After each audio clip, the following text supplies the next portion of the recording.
Hello, everyone. I'm David Wisner, Executive Director of the Dukakis Center at ACT, the American College of Thessaloniki. I would like to welcome you all to this joint presentation, a live discussion with the former governor, of the Commonwealth of Massachusetts, Michael Dukakis, which is being co-hosted by ELIAEMP in Athens in the person of George Pagoulatos. This is a public service initiative of the Dukakis Center, one of many that we organize throughout the year. We hosted one of Michael's fellow Bostonians, Charles Stewart from MIT, a week or two before the election for a discussion of what to expect. And we will host a variety of events later in November and December on this same topic, as will ELIAEMP, who have put together a very, very impressive roster of public events in the coming days. Now, if you're not familiar, I'm happy just to make this announcement. ELIAEMP has been ranked internationally as the leading think tank in Greece, and it's quite a privilege for us to be appearing with them in this event this evening. The Dukakis Center is dedicated to inspiring young people to take an active role in public affairs. We've been doing this now for 20 years, since Michael Dukakis first visited the campus of ACT in September of 1999 to inaugurate what has become the Dukakis Center. Michael Dukakis himself is one of the giants of Massachusetts politics, as our friend Charles Stewart put it when he was here last. 30 years and more of service to his community, to his state, and eventually to his country. A proud and loyal Democrat, and someone we all look up to, and who is well loved here in his the home country of his forebears, Greece. Michael celebrated a birthday not too long ago. I won't say when, and I won't say how many years it was, but it leads me to the question that I would ask anyone: what is there to celebrate about the election, the general election in the United States in the year 2020? Michael, we're keen to have your thoughts. Well, I wish I could tell you that there's a lot to celebrate, but I can't. This has been, in some ways, a disappointing election for those of us who hope that we would see real change for the better and real progress. I think Joe Biden will become the next president of the United States, but not without considerable difficulty. And we continue to have the presence of this guy, Trump, who I'm sure will contest the results. He already has. And probably, regrettably, will remain active in American politics, even if he's ousted from the president's office.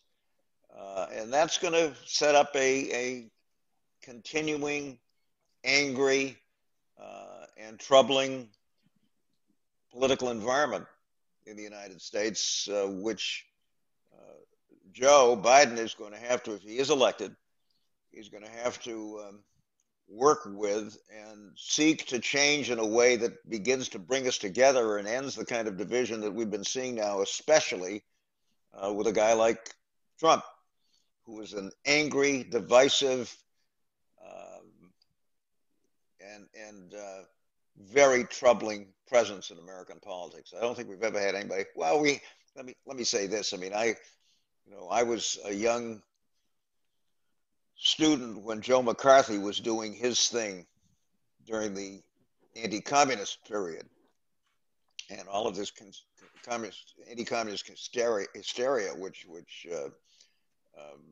McCarthy was a part of. So it's not that we haven't gone through this kind of thing, and we've had periods in the past with extremists that have been disruptive and worse. But this guy is in a class by himself, and I've never seen anybody quite like him, nor has American politics, and it's not helpful. As I say, I think he's going to become the next president, but it's not going to be with a groundswell of great support. And in point of fact, Trump got himself a fair number of votes, more than he got last time. Fortunately, we had terrific turnout and an enormous amount of activity, and so it looks as if he's going to be the next president. But this is not going to be an easy time for America. And you know, I don't have to tell you that Greece has had its issues as well, and you've had your extremists and so forth. We've never had anybody quite like this guy, and it's very troubling, especially for those of us who believe deeply in the democratic system and in our ability to get things done, and had hoped that this would be a transformative election. And I'm sorry to say, it doesn't look as if that's the kind of election we've just had. So if I may jump in here, Governor, and again, it's a great honor to have you. What's happening? How do you explain all that? After 4 years of the mismanagement, the corruption, the endless lies, the erratic behavior, denunciations from relatives of former aides of President Trump, a terrible mishandling of the pandemic, 230,000 Americans dead, an economy on its knees, and still you got more people voting for Trump than in 2016. How do you explain all that? What does it reflect in terms of the dynamics in U.S. society? I wish I could explain it to you. I've never seen anything quite like this myself. You know, I'm somebody that, you know, I'm a strong progressive Democrat, but I've worked with Republicans and I've worked very constructively with them, and I'm a person that believes deeply in trying to create real consensus when it comes to dealing with issues. And on the whole, I think during my political career, I was able to do that pretty successfully. But I mean, I think Trump, quite frankly, is a pretty disturbed guy, but he has an ability to connect with people that I can't explain, and that's a fact. And we're going to have to deal with him, whether we like it or not, particularly if he's defeated. Not that we wouldn't have to deal with him if he was elected, but we're all kind of going to have to try to deal with him, and at the same time get the country back on track, and get us back on track when it comes to our relationship, especially with our European friends and neighbors, which is so important. I mean, thanks to Trump, we're headed for another Cold War. This time, I guess, with China or something. I mean, we've had enough of this. I've spent almost my entire adult life in the middle of that Cold War. We thought it was behind us. We're back again. And we don't have time for Cold Wars. We've got an existential threat in the form of climate change, which we have to deal with and deal with effectively. Trump doesn't even understand this, doesn't care about it.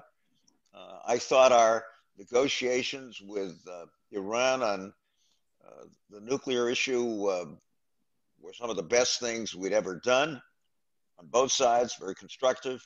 And I was very proud of the fact that my former lieutenant governor, who became a United States Senator and was deeply involved in those negotiations as Secretary of State, I thought John Kerry did a great job. And we had a president who understood the importance of that kind of activity. Now we've got somebody who doesn't even understand it, let alone want to do anything about it. And I'm sure if we oust him, will be a constant critic of Joe Biden. Constant. And we're going to have to deal with that. But, you know, I celebrated my 87th birthday on Election Day. And been around a long time, and it's time that the human race collected itself and began dealing with the real issues that we face, which really involve us all. and not continue this foolish kind of combat with others around the world. Yeah, you know, the Chinese are an interesting group of folks, so the Russians, and so on and so forth. But I refuse to believe that we cannot deal sensibly and effectively with these folks. And I'd certainly like to see us try. And there's very little prospect of that happening with Trump around, either as president or as opponent outside the government. So I wish I could be a little more optimistic, and I am an optimist, but this is not going to be an easy next 4 years. Michael, let me ask you a little bit about some of the domestic issues that are pressing in terms of governance in particular. You know, I was thinking a little bit that in the past you've been a vocal critic of the Electoral College. We're looking now to the prospect of 2 years at the least of gridlock in the Congress with a Democratic-led House of Representatives and a Republican-led Senate, and two figures, Nancy Pelosi and Mitch McConnell, who are masters at their trade, but not likely going to want to sit down together in the spirit that you're just alluding to. And then we have the issue of the politicization of the Supreme Court, with the balance of the Supreme Court tipping now in recent years under the Trump administration. Which of these issues do you think we're going to be in a position to deal with, and how, you know, a short, complete overhaul of government, which may actually be required at some point in time, what could we look forward to in the next 2 years before the next midterm elections? Well, let me stretch it out to the next 4 years, notwithstanding the midterms. One of the great things about Joe Biden is that he's a consensus builder. Always has been. Was as a very effective United States Senator, and I think if he's elected as president, will be equally effective. People like him. They respond to him. He responds to them. The exact opposite of what this guy Trump has given us for the past 4 years. And I think there's a real prospect that we can have that kind of consensus building under Biden.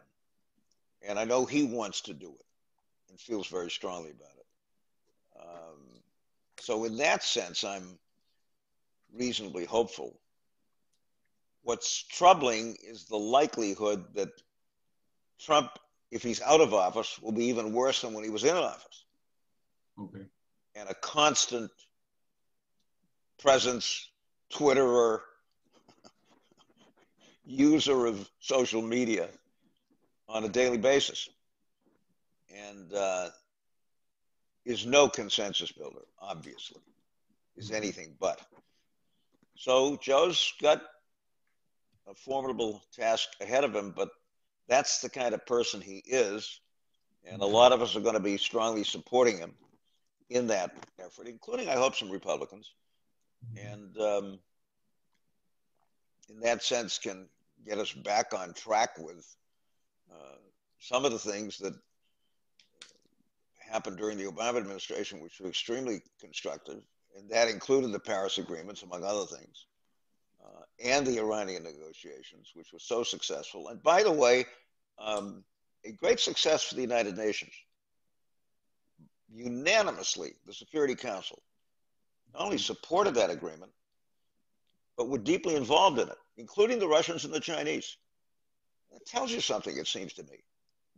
And I hope we can get back to that, notwithstanding the fact that we're going to have this fellow, if he's out of office, entertaining us every day with his comments about what's going on.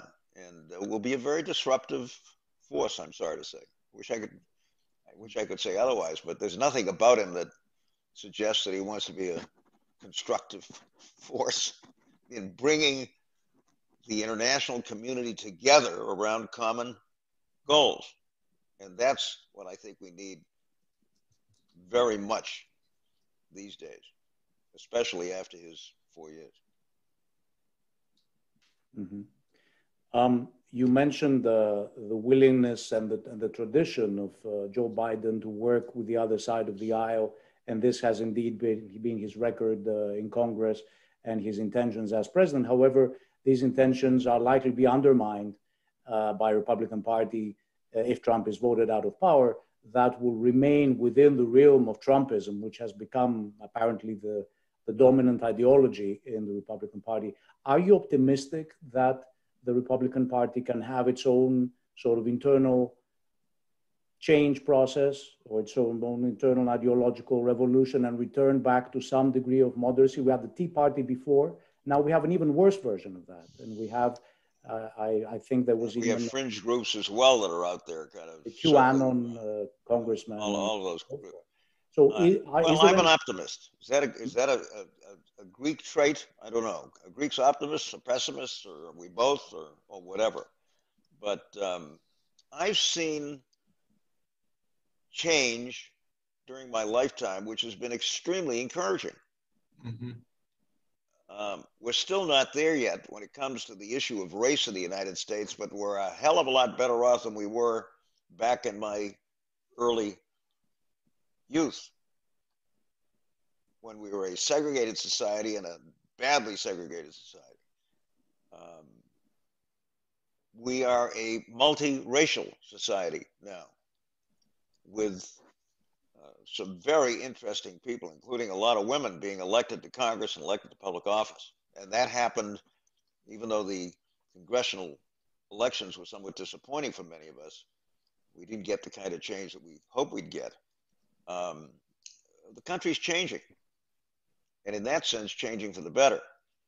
So there's a lot to be optimistic about.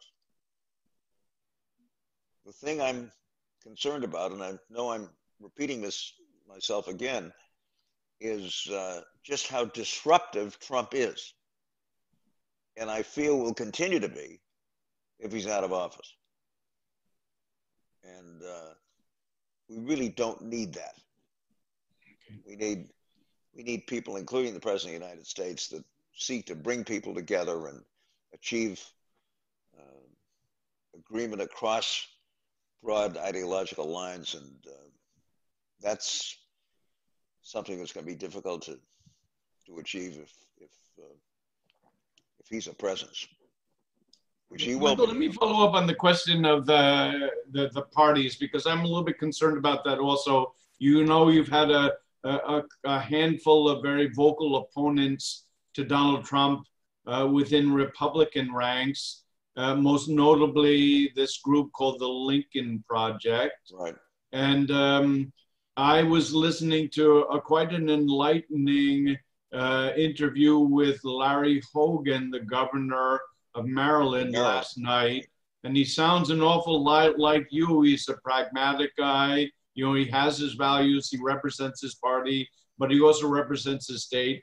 And he was quite optimistic that the Republicans slowly but surely would peel away from Trumpism and sort of redevelop their core brand. So I want to come back to that, but I want to put it also in the context or with some respect to what's happening in the Democratic Party, because you have, I think, perennially the seeds of tension. You have the more progressive and maybe the younger members of Congress who want the government to be, you know, a little bit more proactive and to be more sweeping in its policy projects. And then you have the more conservative types, including, I think, Joe Biden, whom I think is going to be the next president of the United States. You know, what are the prospects for the Democratic Party? And, you know, is there hope for the Republican Party? I'll come back to George's question in a little bit different way of putting it. Well, you know, Joe Biden is no moderate. Never was. He's been a very important part of the liberal bloc of members of Congress, Senate and House. And if you look at his platform, there's nothing weak about that. Okay. And people have tended, even Americans, have tended to ignore that by kind of lumping him in as kind of a moderate, as a centrist, let's say. As a centrist, whatever that means. I mean, he's a very progressive guy, always has been. Okay, I stand corrected. So no, you're responding to what is this kind of rhetorical thing about the fact that he's a moderate and so on and so forth. I never considered Biden a moderate, and I don't think he considers himself a moderate. He's not a socialist, but who's a socialist these days in the United States? I mean, Bernie Sanders isn't a socialist, really. He doesn't believe in government taking over the means of production. He's for what? For universal health care. He's for greater educational opportunity, a variety of things, all of which are very much a part of the democratic philosophy. So I don't see that kind of division at all. Now, will the Republican Party do what Larry Hogan suggested? I don't know. Okay. It's going to be very interesting, especially if Trump is out of office. And what kind of influence, if any, he's going to try to wield inside the party. Okay. And we'll have to see. But, I never had problems working with Republicans when I was in office. In fact, at least in Massachusetts, it was Republicans who were the environmentalists, were the founders of Planned Parenthood. Okay. The old-fashioned New England Republicans, right? Maybe New England Republicans, or whatever, But I certainly hope that we can get people like Hogan involved in the best sense, because that's the way the country works best. Mm-hmm.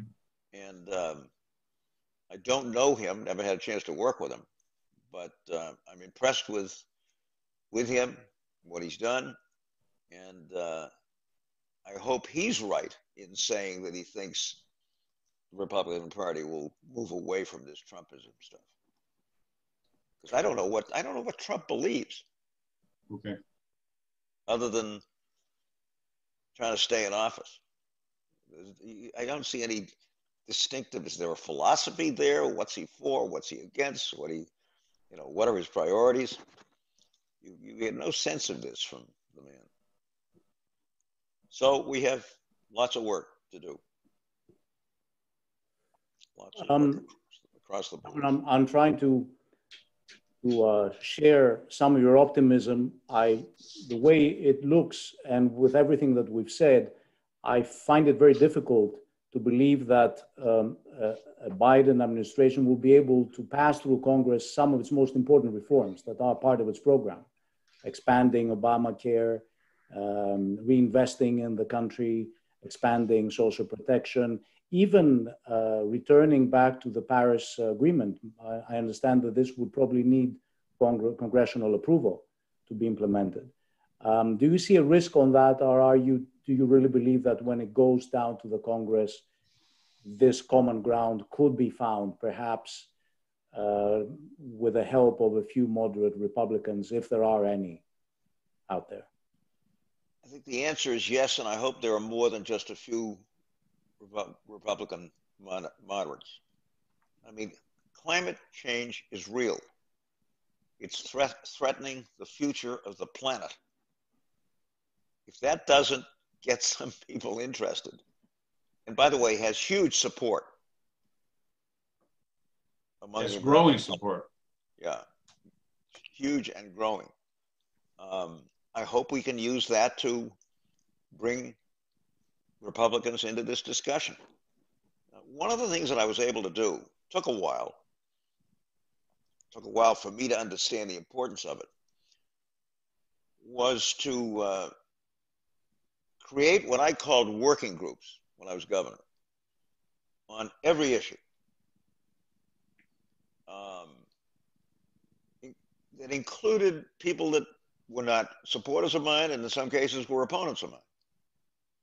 I mean, you take the issue of healthcare, for example. If you go out and take a poll tomorrow in the United States and ask the American people, should working Americans and their families have decent, affordable health care? 93% say yes. 93% say yes. So I think there's broader agreement out there about a lot of these things, including climate change.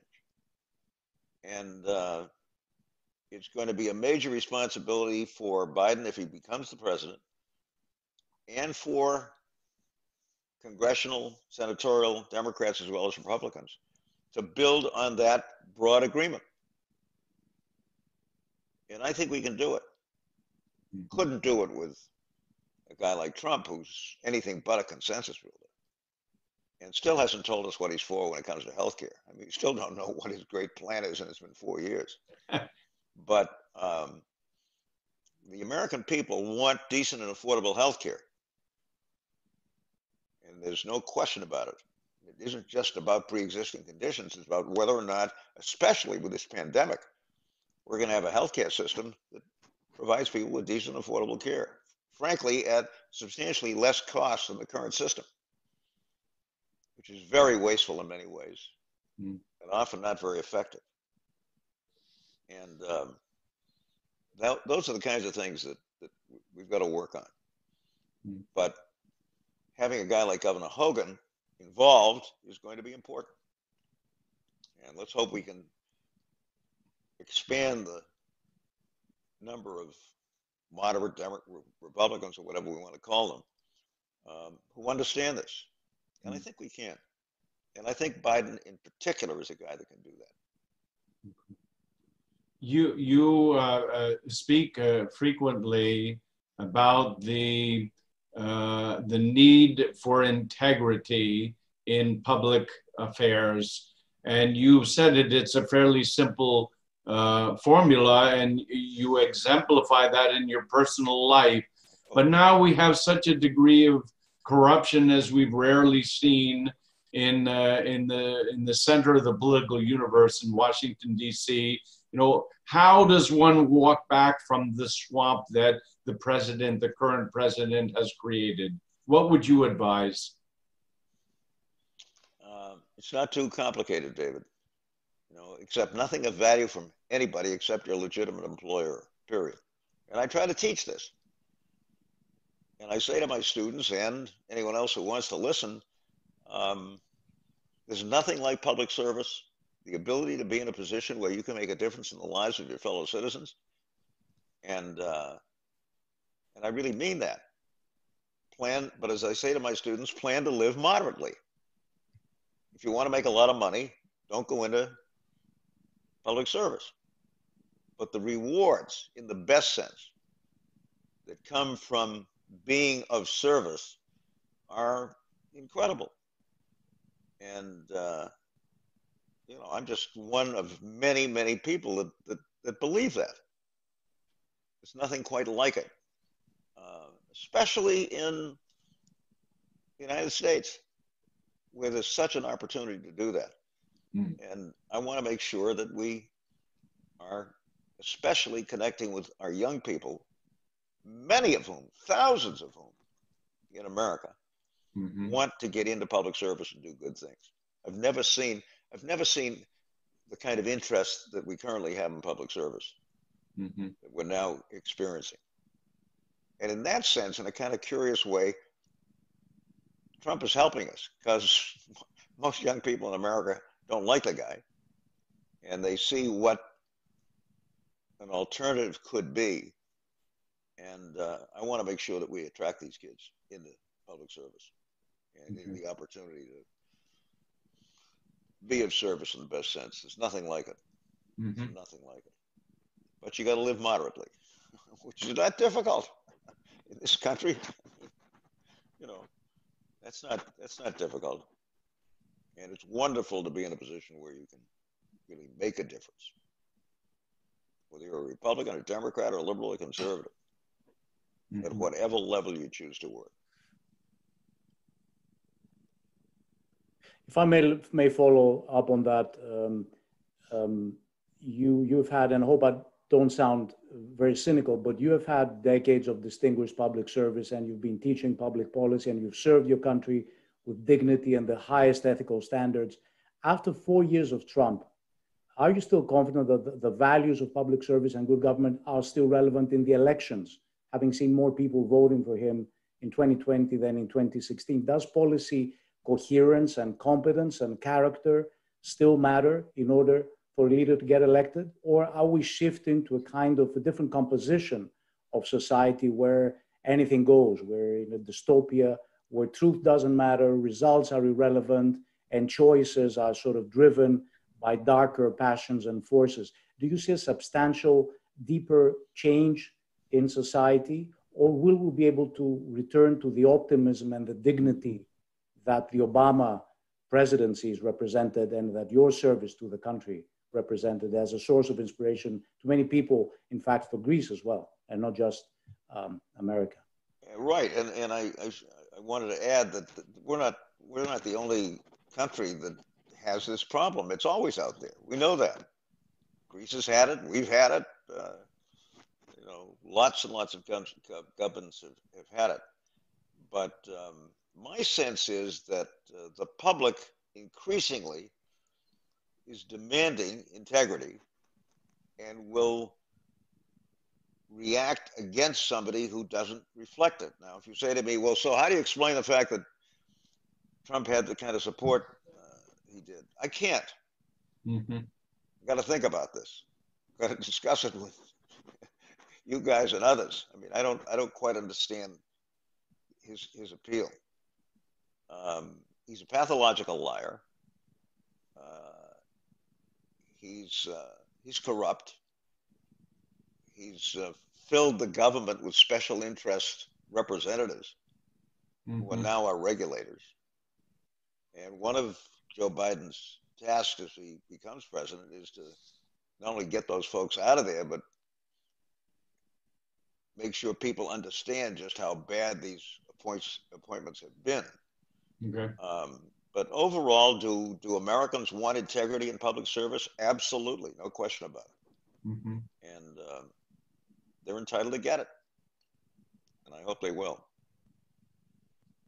Michael, we've alluded to your career now a couple times, and the thought came to mind to ask you, if you were starting all over again, you were the young Michael Dukakis in 2020, what are the sorts of issues that you would start to focus on to build your career, let's say, as a public servant? What are the issues? You mentioned climate change, healthcare, but where are you going to start out? There's so many, government today is so complex, and there's so many areas of specialization. It's impossible to imagine that one person will absorb it all. So where is a young Michael Dukakis going to start if you're launching your political career in 2020? Well, if you're talking about starting in Massachusetts, for example, the issues are pretty clear. Healthcare, housing, which is an increasingly serious problem for us. It's getting more expensive. People of moderate income having difficulty finding decent housing,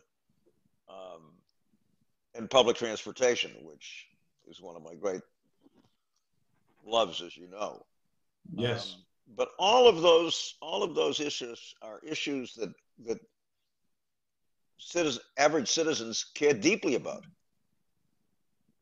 It's not as if you're wandering off someplace in a strange policy world. These are basic issues that affect people every day.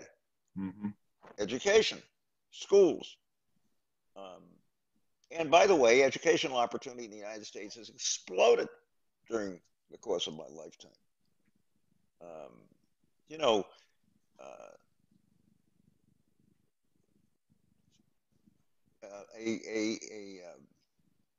A minority of our young people, for example, during the Great Depression, ever finished high school, let alone going to college. Right. Just wasn't part of their lives. Many of them had no more than the 3 or 4 or 5 grades of elementary school. So there's been huge improvement there. And I was going to say, especially among minority kids, but especially among young people generally. Because lots of white kids never finished high school. Right. When Kitty and I were in high school, a majority of kids in this country never finished high school. Today, those kids are going to college. And must go to college if they're going to succeed. Yeah.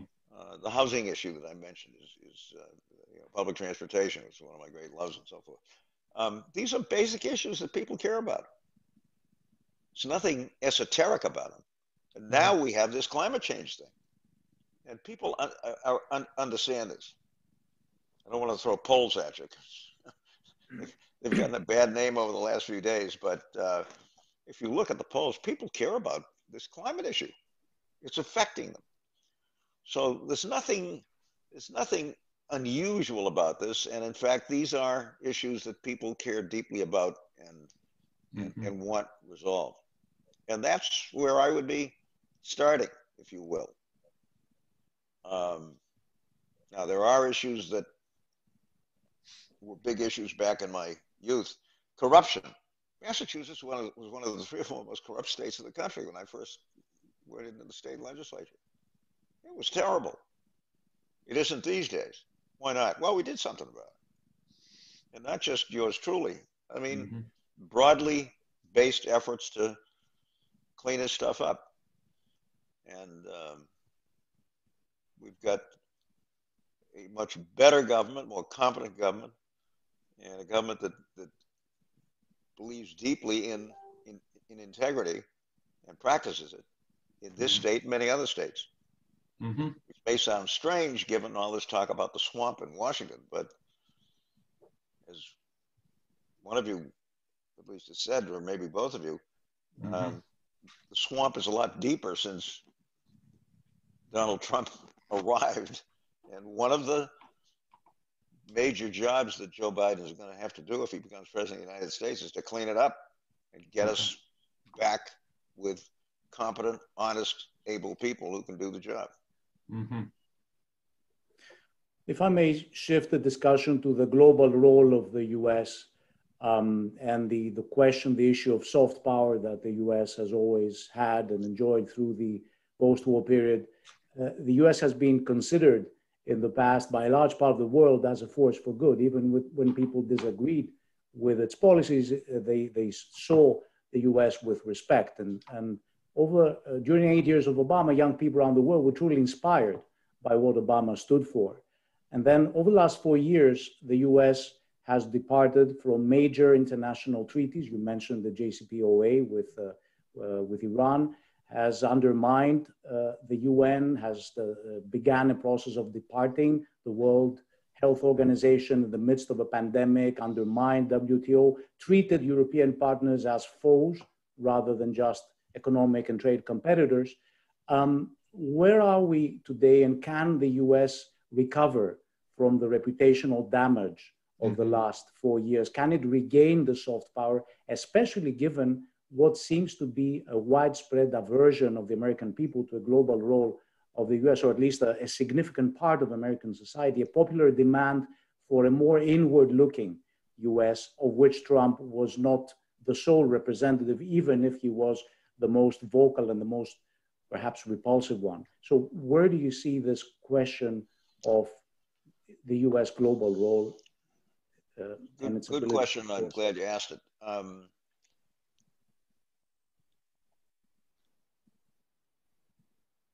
I think the American presence internationally on the whole has been a good one.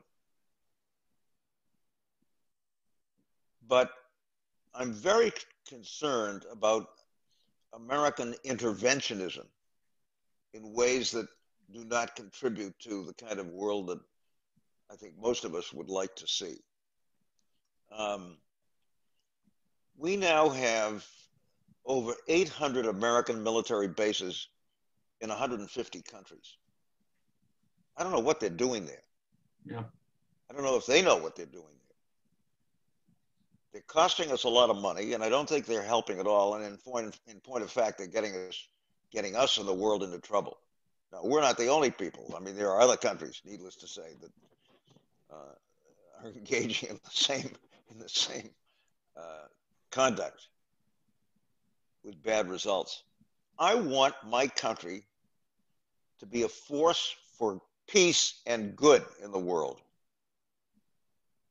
not one that has hundreds and hundreds of American military bases, getting us in many cases into trouble. And I am a huge believer, as you guys both know, in what I call international governance. That is the ability of the international community to resolve these problems peacefully. And that's the America that I want to see. Yeah, Trump has said we ought to get out of this place and that place and so forth, but there's nothing about him or his policies that contributed to the kind of world that I'd like my kids and grandkids to grow up in. And because we have the kind of influence potentially that we have, this is a great opportunity for a new American administration to use its influence to build that kind of world. I mentioned the Iranian nuclear agreement. I thought that process was as good and as effective and as impressive as anything I've seen us do in a long time. Okay. And my hat's off to President Obama, to John Kerry, to all of the folks that were involved in that effort. And it was on its way to success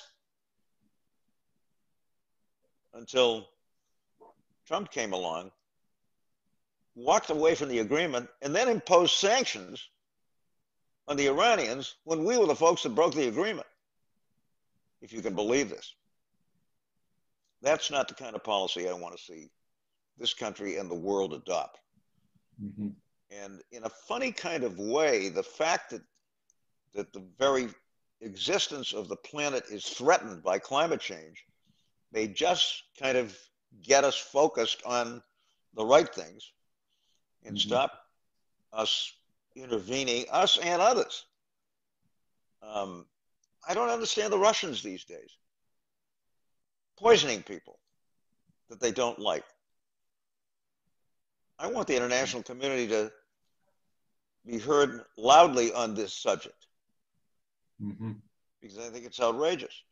And frankly, I'm concerned about the Chinese, in part because they're reacting to Trump's stuff, which is purely political. I mean, there's no principle involved in what the guy's doing.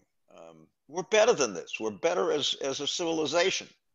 And we better be better, because if we aren't, we're going to have a planet that's going to be in very, very tough shape sooner than we expected.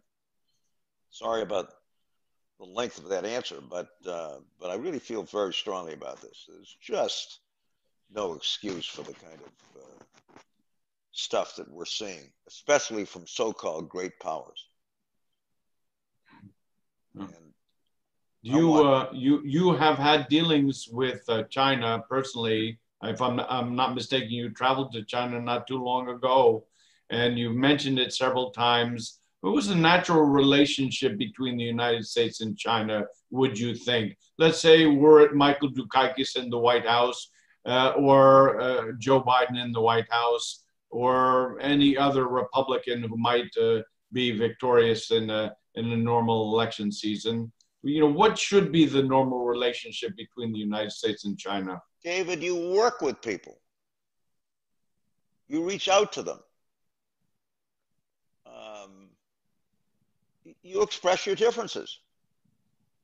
But you look for areas of common concern. One of them happens to be climate change. The Chinese are very concerned about climate change. They ought to be, because they and the U.S. are two of the biggest polluters in the world. But they've expressed that. Right. Reach out to them. Look for areas of common ground where you can agree with people, even if you disagree with them on other political issues, and seek agreement. That's what seems to me we did with Iran. who, by the way, have their beefs with us. We, the United States, destroyed Iranian democracy in 1953. I was a student at the time. I remember it well. It was outrageous. Why did we do it? Because Winston Churchill didn't want to give up the British Oil Company. And we consigned the Iranians to 27 years of a brutal police state to satisfy Churchill's imperialism, if you will. Mm-hmm. Think what the world would be like today if Iran had continued as a democracy in the Middle East, working closely with the United States. Think about it. We'd have never engaged in a lot of the stuff that we're engaged in. And the Middle East today would be a better and a more peaceful place. You know, these actions have consequences. Yeah. To his credit, Truman said to Churchill, Winston, I'm not doing it. We're not going to overthrow that government. Sorry. They're entitled to have a government of their choosing, which is democratic. And we know what's happened since. And it has a lot to do with the kind of resentment that we see, at least on the part of some people in Iran, towards the United States.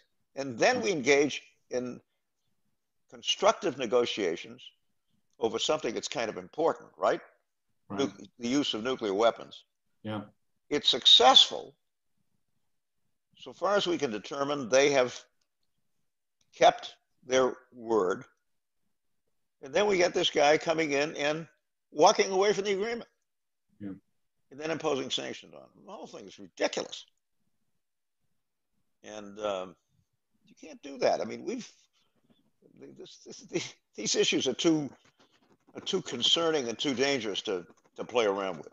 Right. And he doesn't understand this, doesn't have a clue as to how you sit down. So to go back to my original thought, you sit down with people, you discuss things, you work with them, you express your concerns and your objections if you're unhappy with. I mean, I think the international community ought to be doing something about what seems to be a Russian willingness to kill people that disagree with them. Mm-hmm. The most recent of which is really an outrage. Yeah. And but you talk with folks, you sit down with them, you work with them, and it's amazing how often that's helpful. We haven't been doing that, and now we're on our way to another Cold War. Right. Totally unacceptable, particularly now. Mm-hmm.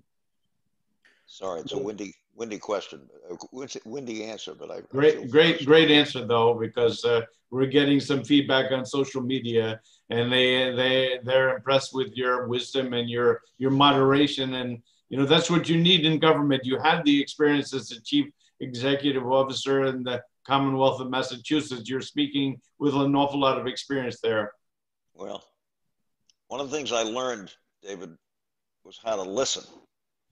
I was a pretty good talker when I started in politics. I wasn't a very good listener. It took a while, but it's amazing.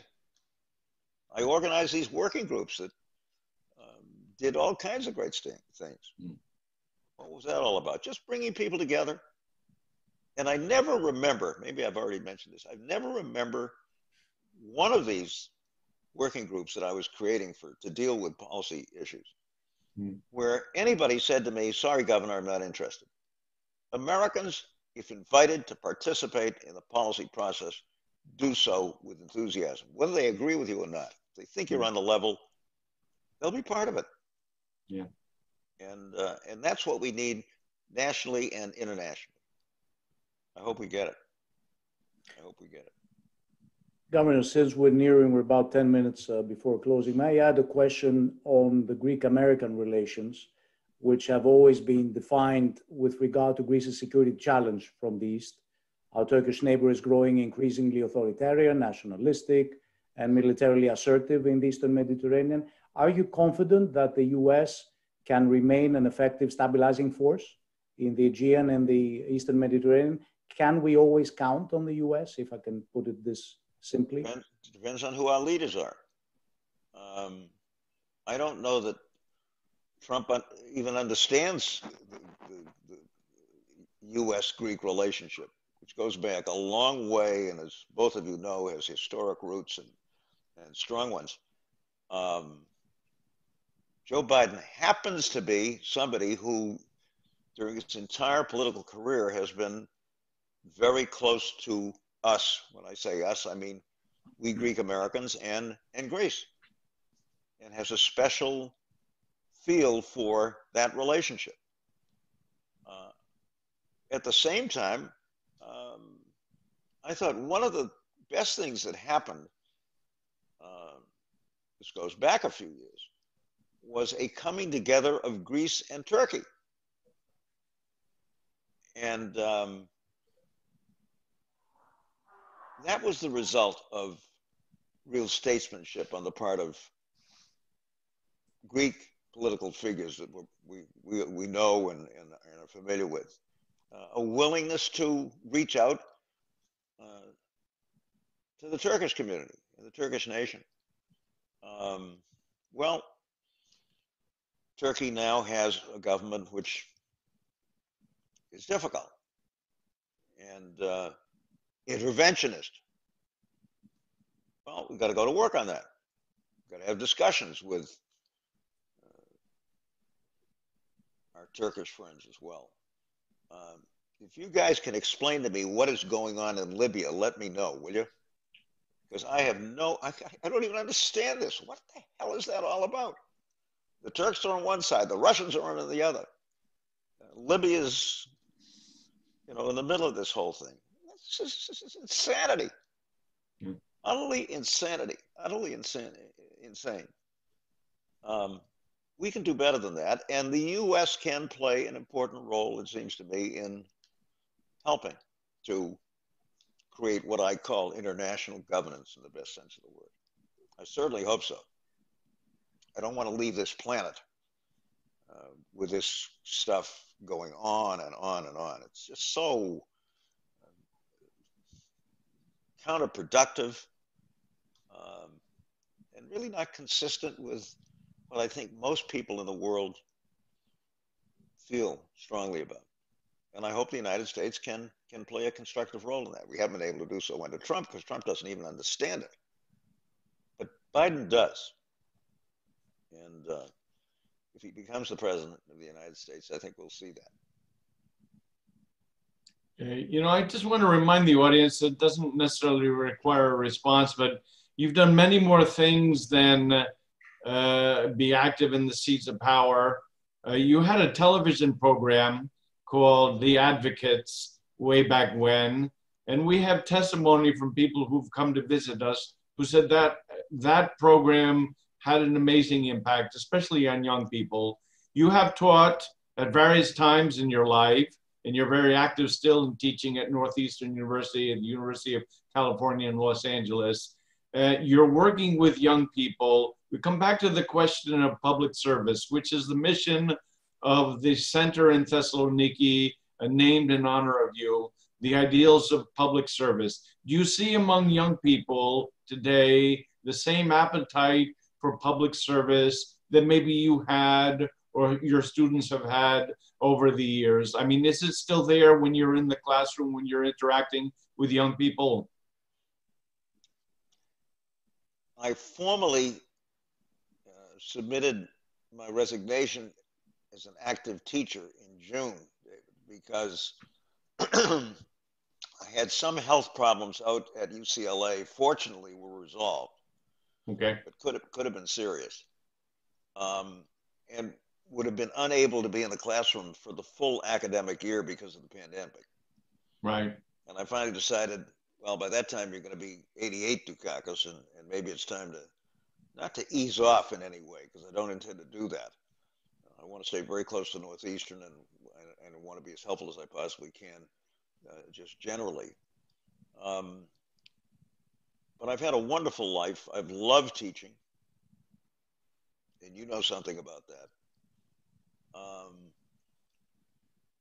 And there's nothing quite like the opportunity to inspire young people to get deeply and actively involved in public life.